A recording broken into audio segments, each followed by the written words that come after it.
I want to start with this question, which is a clarifier about what we're actually doing tonight. And I think there may be some community confusion over what actually is happening tonight. So this evening, I will be presenting the district's remote learning plan, which is much more comprehensive than simply the question of what model of schooling will we open the year in. We'll get to that piece.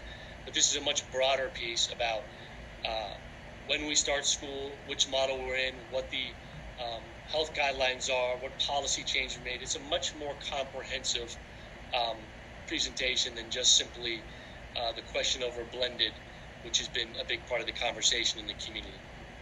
So the remote learning plan that the board will be asked to act on this evening is comprehensive, multiple models for delivering instruction.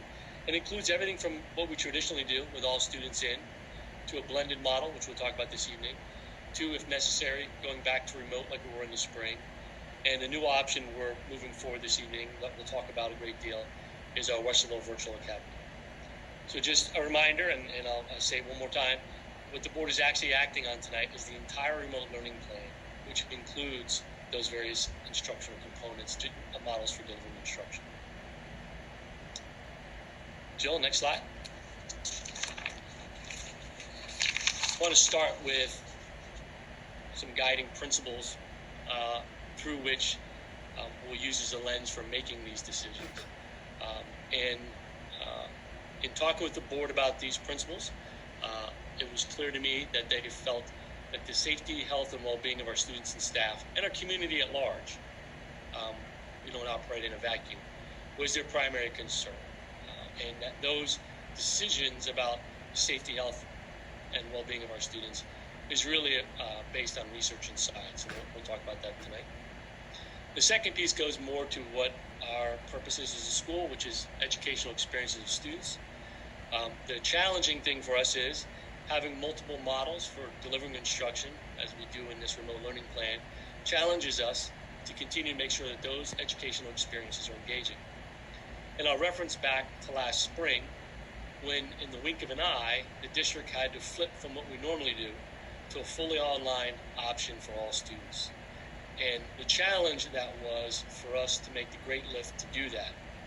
And it was clear by the time the dust had settled and we closed up the year and handed out diplomas that although we did meet the challenge, there was a lot we could do better.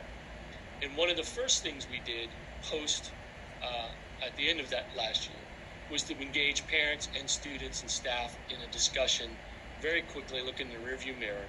What could we do better in a remote environment? And we'll talk about that tonight. That was one of the big pieces of work early on. The third piece of our model, of the principles guiding our model, is the idea it needs to be flexible, meaning as circumstances change, we need to be able to transition between models, but at the same time provide consistency. We know that constant changes, abrupt changes, quick changes, disrupt families and disrupt the consistency of their life, from childcare to work schedules to even how students sleep patterns. And so it's very important to us that we're able to be flexible, but at the same time offer some consistency. We don't want to be flipping models week in and week out as circumstances change.